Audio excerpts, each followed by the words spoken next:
ದೇಶದಾದ್ಯಂತ ರಾಮಲಲ್ಲಾ ಮೂರ್ತಿ ಪ್ರತಿಷ್ಠಾಪನೆ ಸಂಭ್ರಮ ಮನೆ ಮಾಡಿದೆ. ಇದೆಲ್ಲದರ ಮಧ್ಯೆ ರಾಜ್ಯ ರಾಜಕೀಯದಲ್ಲಿ ಸಿದ್ದರಾಮಯ್ಯ ವಿಚಾರ ಮುನ್ನೆಲೆಗೆ ಬಂದಿದೆ. ಖುದ್ದು ಸಿಎಂ ಸಿದ್ದರಾಮಯ್ಯ ಅವರ ಪುತ್ರ ಯತೀಂದ್ರ ಆಡಿರುವ ಆ ಒಂದು ಮಾತು ಹಲ್ಚಲ್ ಸೃಷ್ಟಿಸಿದೆ. ಹಾಗಾದ್ರೆ ಏನದು ಸಂಚಲನ? ಇಲ್ಲಿದೆ ಒಂದು ರಿಪೋರ್ಟ್. ಲೋಕಸಭಾ ಬಳಿಕ ಸಿಎಂ ಸ್ಥಾನದಲ್ಲಿ ಬದಲಾವಣೆ. ಸಿದ್ದರಾಮಯ್ಯನವರೇ 5 ವರ್ಷಗಳು ಸಿಎಂ ಆಗಿರಲ್ವಾ? ಸಿಎಂ ಪುತ್ರನ ಮಾತಿಗೆ ಕೈ ಬಾಳಿಗೆದಲ್ಲೇ ಮತ್ತೆ ತಳಮಳ. ಹೌದು, ಮತ್ತೆ ಅದೇ ಪ್ರಶ್ನೆ ಎದ್ದಿದೆ, ಮತ್ತದೇ ಅನುಮಾನ ಮೂಡಿದೆ. ಅದೇ ಚರ್ಚೆ ಪುನಃ ಶುರುವಾಗಿದೆ.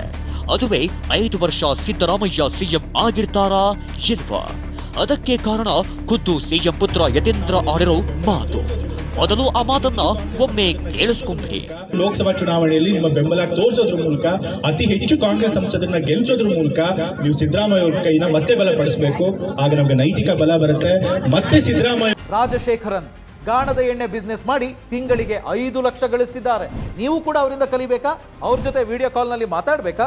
ಈಗಲೇ ಫ್ರೀಡಮ್ ಆಪ್ ಡೌನ್ಲೋಡ್ ಮಾಡಿ. ಅವರು ಶಕ್ತಿ ಹೆಚ್ಚಿ ಮುಂದಿನ 5 ವರ್ಷಗಳ ಕಾಲ ಇದೇ ಗ್ಯಾರಂಟಿ ಸ್ಕೀಮ್ಗಳನ್ನು ಮುಂದುವರಿಸಿ ಅವರು ಮುಖ್ಯಮಂತ್ರಿಗಳಾಗಿ ಕೂಡ ಯಾವುದೇ ಒಂದು ಅಡೆತಡೆ ಇಲ್ಲದೆ ಮುಂದುವರಿಯೋದಕ್ಕೆ ಸಾಧ್ಯ ಆಗುತ್ತೆ.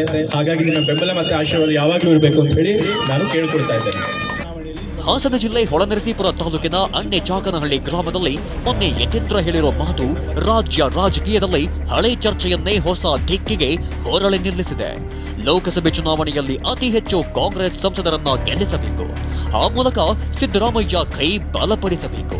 ಆಗ ಮುಂದಿನ 5 ವರ್ಷಗಳು ಸಿದ್ದರಾಮಯ್ಯ ಅಡೆತಡೆಯಿಲ್ಲದೆ ಸಿಎಂ ಆಗಿ ಮುಂದುವರಿಯೋದಕ್ಕೆ ಸಹಾಯವಾಗುತ್ತೆ ಎಂದಿದ್ದಾರೆ.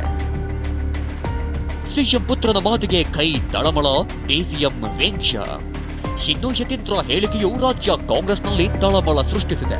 ಸಿಎಂ ಪುತ್ರನಿಗೆ ಡಿಸಿಎಂ ಡಿಕೆ ಶಿವಕುಮಾರ್ ಟಾಂಗ್ ನೀಡಿದ್ದು, ಯತೀಂದ್ರ ಸೂಕ್ಷ್ಮ ವ್ಯಕ್ತಿ, ಉದ್ಭವ ಆಗುತ್ತಿರುವ ನಾಯಕ, ಯತೀಂದ್ರಗೆ ಸಹಕಾರ ಕೊಡೋಣ ಎಂದಿದ್ದಾರೆ. ಸಿದ್ದರಾಮಯ್ಯ ಅವರ ನೇತೃತ್ವದಲ್ಲಿ ಚುನಾವಣೆ ಅಂತ ಹೇಳಿದ್ದಾರೆ. ಈಗ ನಮ್ಮ ರಾಜ್ಯದ ಮುಖ್ಯಮಂತ್ರಿ ಸಿದ್ದರಾಮಯ್ಯನವರು, ಅವ್ರ ನಾಯಕತ್ವದಲ್ಲಿ ನಾನು ಕಾಂಗ್ರೆಸ್ ಪಕ್ಷದ ಅಧ್ಯಕ್ಷನಾಗಿ ನಾನಿದ್ದೀನಿ, ಅವರು ಮುಖ್ಯಮಂತ್ರಿ ಇದ್ದಾರೆ. ನಾವಿಬ್ಬರೂ ಸೇರಿ ಒಟ್ಟಿಗೆ ಎಲೆಕ್ಷನ್ ಮಾಡ್ತಾ ಇದ್ದೀವಿ. ಅವ್ರ ಲೀಡರ್ಶಿಪ್ ಎಲೆಕ್ಷನ್ ನಡೀತದೆ, ಅದರಲ್ಲೇನು ಅನುಮಾನ ಏನಿಲ್ಲ. ಆಸೆ ಪಡೋದು, ಕೇಳೋದು, ಜನರಿಗೆ ಅಪೀಲ್ ಮಾಡೋಂಥದ್ದು. ಈಗ ನಾನು ನಮ್ಮ ಕಡೆ ಹೋದಾಗ ನನಗೆ ಶಕ್ತಿ ಕೊಡಿ ಅಂತ ನಾನೇ ಕೇಳ್ತೀನಿ. ಯತೀಂದ್ರ ಭಾಳ ಸೆನ್ಸಿಬಲ್ ನಾಯಕ, ಉದ್ಭವ ಆಗ್ತಾ ಇರೋಂಥ ನಾಯಕ. ನಾವು ಅವ್ರಿಗೆ ಪ್ರೋತ್ಸಾಹ ಕೊಡೋಣ. ಇನ್ನು ಯತೀಂದ್ರ ಮಾತಿಗೆ ಪ್ರತಿಕ್ರಿಯಿಸಿರೋ ಸಚಿವರು ಹೈಕಮಾಂಡ್ನತ್ತ ಒಟ್ಟು ಮಾಡ್ತಿದ್ದಾರೆ.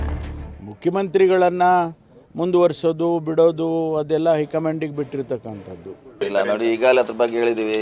ನಮ್ಗೆ ಏನೋ ಚರ್ಚೆ ಆಗಿದೆ, ಏನಿರ್ಬೇಕಂತ ನಮ್ಗೆ ಗೊತ್ತಿಲ್ಲ. ಈಗ ಅವ್ರವ್ರು ಇಂಡಿವಿಜುವಲ್ ಹೇಳ್ತಾನೆ ಇದ್ದಾರೆ.